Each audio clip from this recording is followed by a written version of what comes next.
à l'ombre du baobab. Avec Tania. On parle d'éducation aujourd'hui. De quelle manière les parents d'aujourd'hui exercent-ils leur autorité sur leurs enfants? Avec quelles difficultés? Oui, parce que l'autorité des parents a été longtemps naturelle. Et avant, les enfants n'obéissaient pas toujours, mais ils avaient tort quand ils obéissaient pas. Aujourd'hui, c'est un petit peu différent. On se pose des questions. On a envie d'être compris par son enfant. Pas facile de réadapter l'éducation qu'on a pu recevoir dans son passé et retransmettre quelque chose à la génération future. On en parle aujourd'hui donc avec Christina Tatarletti, qui, je vous le rappelle, est la chef du projet de l'éducation familiale. Bonjour Christina. Bonjour Tania, bonjour Radio Fribourg. Ravi de vous accueillir aujourd'hui. On parle donc de cette société qui est en évolution en permanence et qui forcément, Christina, a des incidences sur l'éducation que l'on donne à nos propres enfants. C'est vrai que de plus en plus, on se rend compte comment c'est important de ne pas faire porter tout aux enfants. Il y a un entourage proche, il y a une société, il y a des valeurs qui influencent la relation entre les enfants et les adultes. Mais c'est vrai, Christina, que autrefois, j'ai envie de dire, cette espèce de village naturel autour de l'enfant, c'était quelque chose de spontané. Tout le monde, en fait, participait à l'éducation des jeunes. De nos jours, on est quand même entré dans une société qui est très individualisée. C'est vrai que ça fait partie, l'isolement, le fait d'être plus seul, d'agir seul et d'agir aussi selon seulement ses propres besoins. Donc, la valeur des liens, la valeur du partage, de faire quelque chose pour l'autre, dans la durée. Dans l'engagement. Dans l'engagement, dans le sens de construire un projet. Je me projette, j'ai un désir, j'ai un rêve et j'essaie de le construire ou de l'atteindre. Ça me donne envie d'aller sur un chemin. Et pour moi, enfant en construction, j'ai 1 année, j'ai 2 ans, j'ai 3 ans, j'ai 4 ans, j'ai 5 ans. J'ai besoin de cela, d'avoir des projets, de faire des projets, autant que de manger du pain, des carottes et des bananes. Ça répond à un besoin, forcément. C'est un besoin de construction parce que je suis plein d'énergie, plein de pulsions, mais j'ai besoin aussi d'avoir un contenant, quelque chose qui m'entoure. Ça peut être, donc on peut les appeler des îles limites, on peut les appeler des structures. J'ai besoin d'être contenu, d'être tenu pour pouvoir donner forme à mes projets. Moi, tout seul, en tant qu'enfant, je peux pas donner forme à mes projets. J'ai les idées, je suis acteur, j'ai plein de capacités. Absolument. Mais j'ai pas cette capacité de les structurer. C'est pour ça qu'il y a des adultes et c'est pour ça qu'il y a un entourage, une communauté. Absolument. Mais c'est vrai aussi, Christina, que les liens humains de nos jours, quelque part, sont aussi plus fragiles, on a envie de dire, parce que justement cet engagement est moins naturel. On fait des choses de manière un peu temporaire de nos jours. On pense au mariage, on pense à différentes situations où ça dure ce que ça dure et on arrête, on zappe, on passe à autre chose. Oui, c'est vrai que je suis tout émue parce que j'ai connu un philosophe, Zygmunt Bauman, qui justement, lui, il parle beaucoup de notre société. Il parle d'une société liquide. Et il nous dit, il nous aide à comprendre la différence entre être en communauté et être en réseau. Être en communauté, nous avons des liens. C'est la durée, c'est le temps qui est important. C'est être en réseau. Le réseau est typique parce qu'on peut se connecter et se déconnecter. Se connecter, se déconnecter. Donc, voilà, donc certaines maladies, certaines difficultés qu'on observe maintenant chez les enfants sont vraiment en relation avec cette difficulté donc de comprendre le temps, parce que le temps très court, le temps très court n'aide pas l'enfant à construire et à se construire. Donc, voilà cette idée de liquide. Si je suis dans quelque chose, je m'assieds sur une chaise qui est liquide, je tombe. Je m'appuie sur une table qui est liquide, mais je tombe. D'où donc l'importance. Donc, la liquidité a aussi des valeurs positives. On a une grande liberté de faire et de défaire. Ça, la créativité, elle peut être très gagnante. En même temps, il faut faire attention à l'autre partie de la médaille, que cette grande liberté, ce temps qui est un temps, donc c'est plutôt l'impatience. Zygmunt Bauman parle beaucoup de la syndrome de l'impatience. On est tous impatients. C'est-à-dire, on est dans une société, c'est pas seulement le fait qu'on veut accumuler les choses, avoir, acheter, mais c'est cette satisfaction brève. Oui, j'ai faim, je mange, je consomme tellement vite que après 5-10 minutes, j'ai de nouveau faim. Un autre besoin arrive. Et puis peut-être je reçois un jouet, je joue en tant qu'enfant, mais après 5 minutes, j'en ai déjà marre. Donc, c'est ça qui nous rend attentifs, ce philosophe de 8 ans, 9 ans, qui nous dit, attention, là, il y a quelque chose, un défi très grand pour tous les éducateurs, pour les parents, pour les enseignants, pour les adultes, parce que presque tous les adultes aiment les enfants. Attention, c'est un syndrome, c'est aussi une maladie, cette impatience qui empêche les enfants de se construire et de devenir des citoyens engagés finalement. C'est vrai que ce sociologue Zygmunt Bauman a aussi écrit sur les relations amoureuses d'aujourd'hui, en parlant justement de cet engagement, de cette liberté. Et c'est vrai que c'est intéressant, son constat, c'est que de nos jours, on a envie d'avoir une relation sûre, avec quelqu'un, un partenaire loyal, un partenaire dévoué, mais tout en restant libre finalement de briser ce lien quand on à tout instant finalement. Mieux encore, il dit, on aimerait vivre un amour vrai, profond, durable, mais révocable à la demande. C'est ça, cette société en fait du choix et du zapping quelque part. Oui. User, utiliser et jeter. Oui. Alors, en tant qu'adulte, après chacun fait ses propres choix. Ce que moi, j'aime bien avoir des antennes avec les parents, avec les enseignants, c'est comment aider les enfants maintenant dans ce type de société. Et donc, on a besoin de se rencontrer, d'être autour, d'échanger ensemble, parce que on peut pas faire porter ça aux enfants. En tout cas, entre 0 et 7 ans. Oui. Eux ne peuvent pas porter cette liquidité qui va les étouffer. Donc, il doit y avoir des petits repères solides. Moi, j'aime aussi l'idée des fils, de tisser des fils rouges qui aident les enfants. Ce n'est pas de la rigidité, mais c'est des repères concrets. Absolument. On parle d'éducation donc ce matin avec vous, Christina Tatarletti. On parle de la société en général, forcément qui a beaucoup évolué. De nos jours aussi, on a beaucoup moins de rituels dans nos façons de fonctionner. Et c'est vrai que quelque part, les enfants ont besoin de rituels, Christina. C'est quelque chose qui les stabilise, justement, qui leur donne un côté plus, non pas liquide, mais plus stable. Voilà, le rituel, c'est un très bel outil. Mais ça s'appelle rituel, une activité qui est régulière dans le temps, qui se répète. Donc, de nouveau, la notion de temps. Parce que si je fais un rituel une semaine, c'est-à-dire, mais ce n'est pas un rituel, c'est un début de rituel.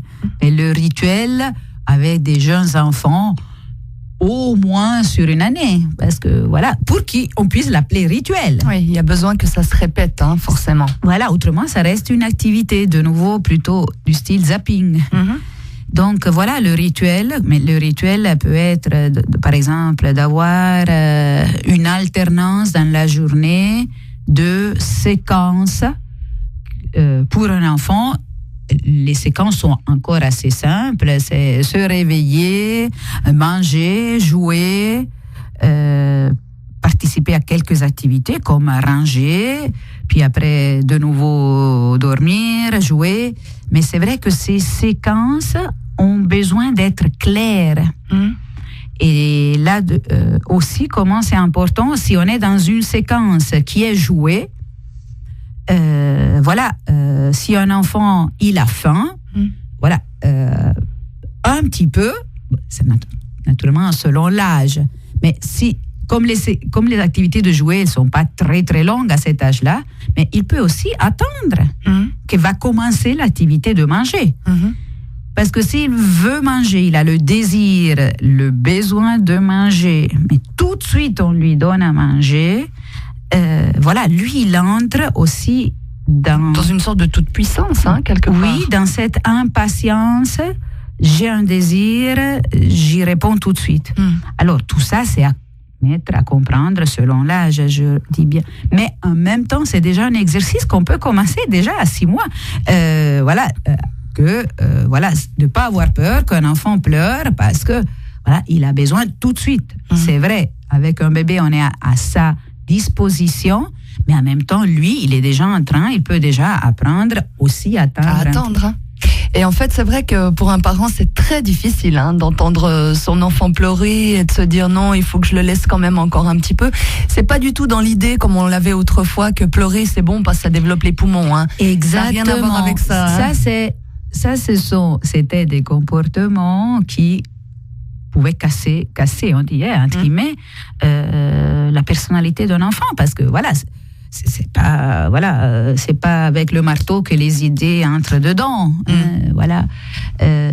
Mais c'est vraiment respecter l'enfant, de dire mais je te fais confiance, c'est-à-dire maintenant je termine l'activité que je suis en train de faire, que nous sommes en train de faire, et puis après commencera l'activité qui s'appelle manger. Et puis je peux le dire à l'enfant de manière claire, courte, sans trop de décoration, parce que c'est trop difficile pour l'enfant de comprendre le message clair. Donc juste nommer, nous sommes en train de finir ce jeu, après il y a le goûter, après il y a le repas. Absolument nécessaire, comme on le disait, de bien mentionner le début et la fin d'une activité. C'est le moment comme vous dites, Christina. C'est vrai que le début et la fin d'une activité, des fois pour nous les adultes, ça nous semble évident.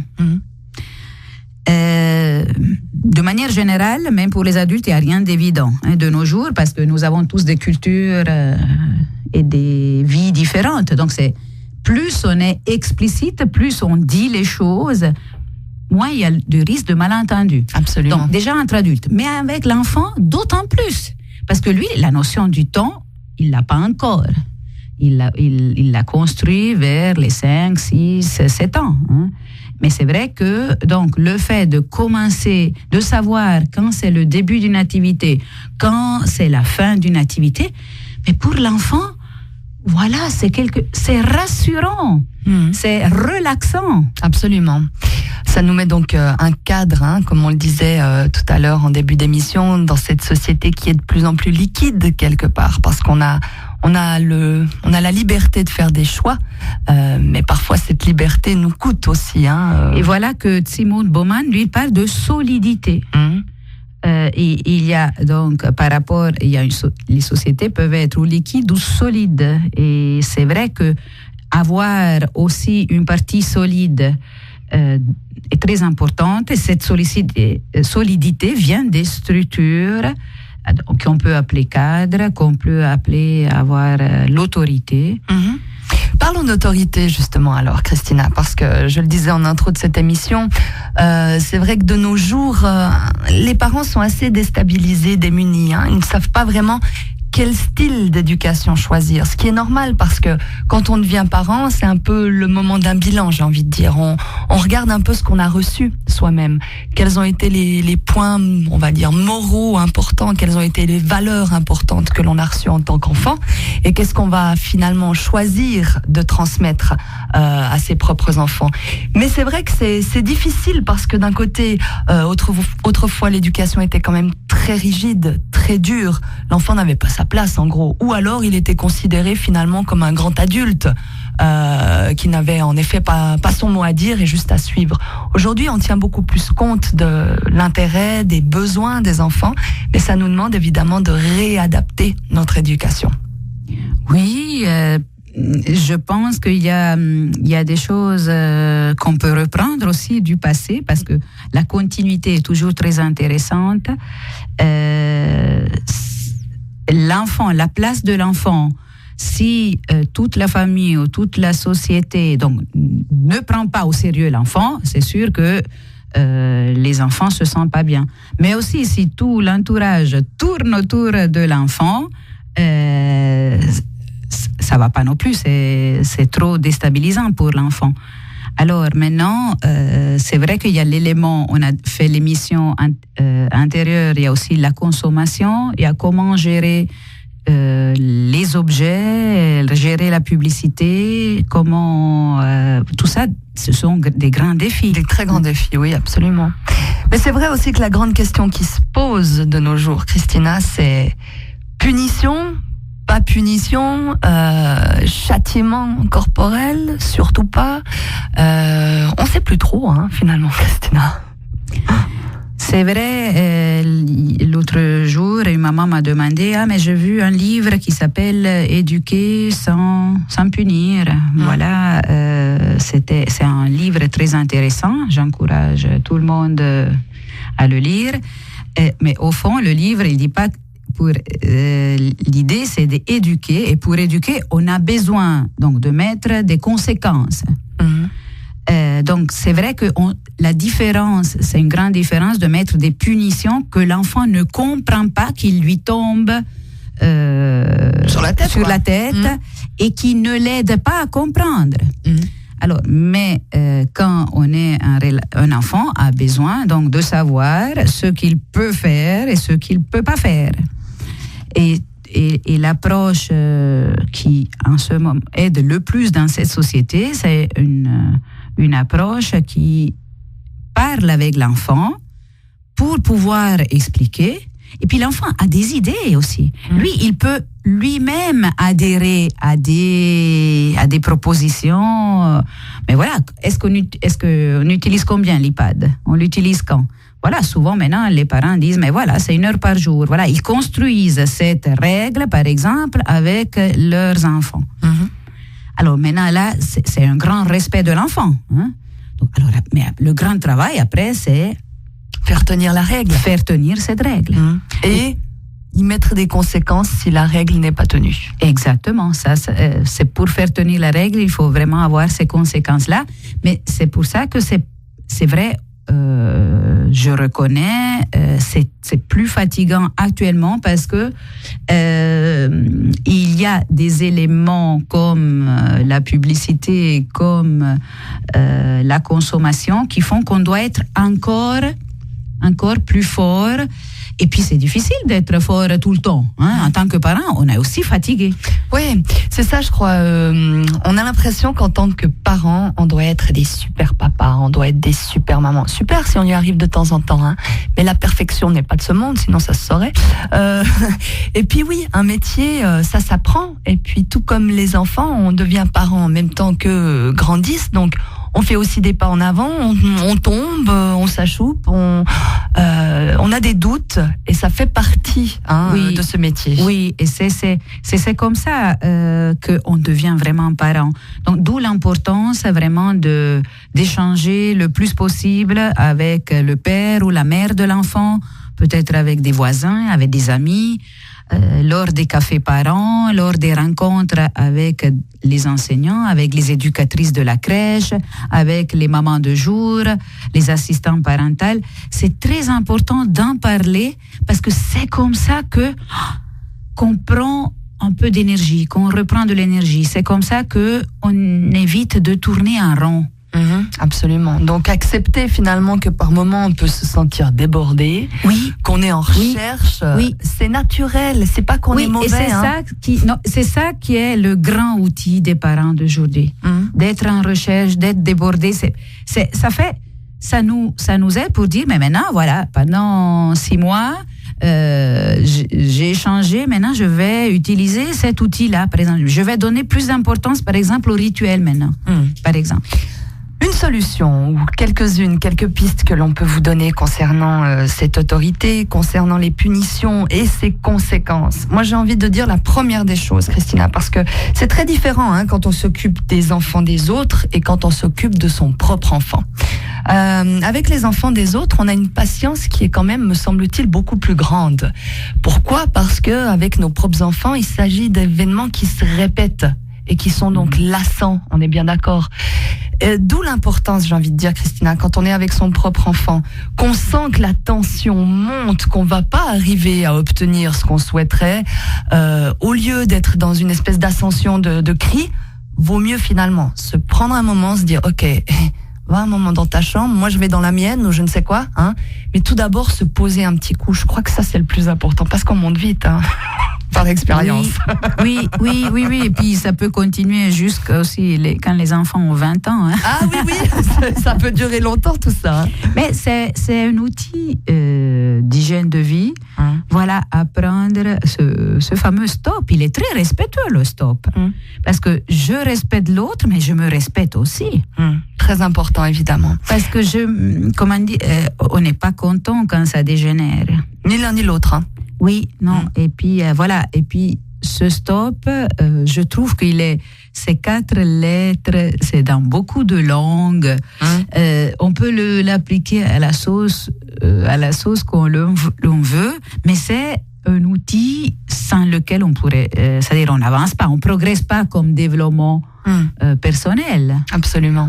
Cette autorité, donc c'est vrai qu'elle est à construire. Pour certains d'entre nous, on va dire qu'elle est naturelle, qu'il faut peut-être des fois un petit peu mettre un peu de souplesse dedans. Je sais pas s'il est encore naturel, Tania, dans le sens que surtout je vois qu'il y a, elle est déjà difficile à accepter, mais pour les adultes aussi, Bien sûr. Donc on peut l'appeler comme on veut, mais c'est vrai que il y a un enfant, c'est un enfant, un adulte, c'est un adulte.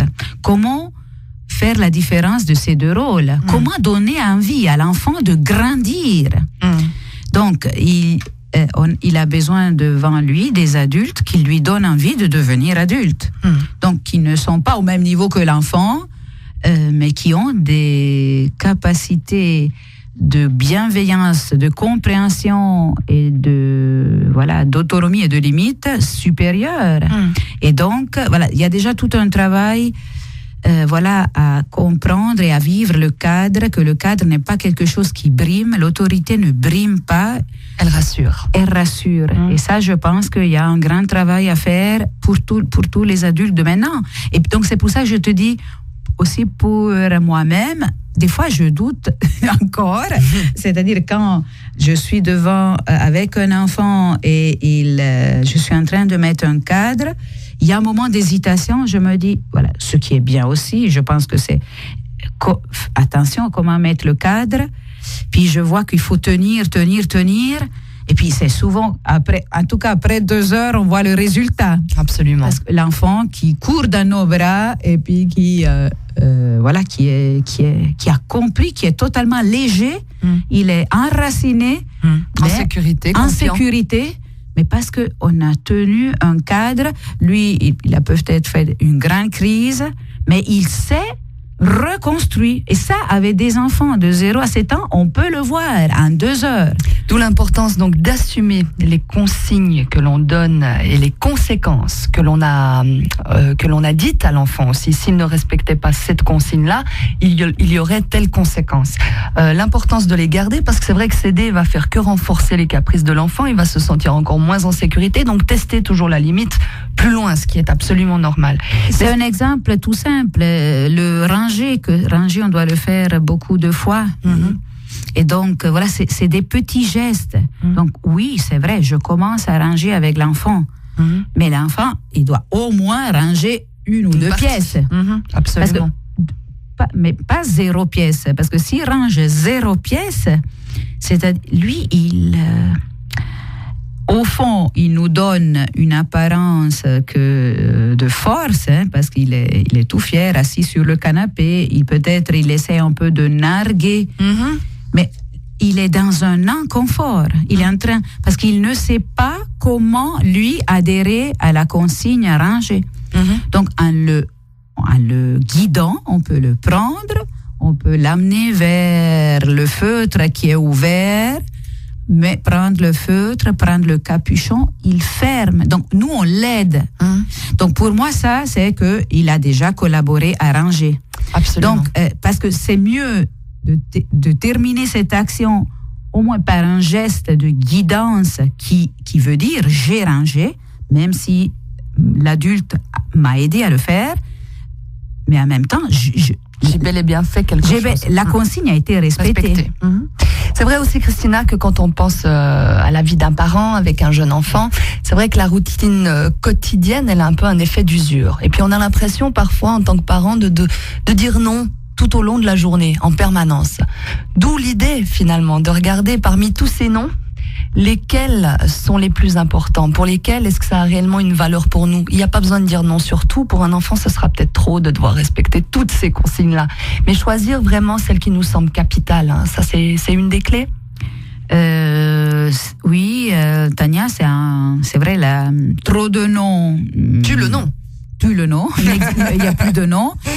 C'est vrai que donc, par exemple, dans les cafés parents, on fait vraiment beaucoup d'exercices de valoriser le oui. Parce qu'un oui clair implique un non aussi. Mais quand on commence par le oui, les oreilles et l'état d'âme de l'enfant est ouvert et réceptif.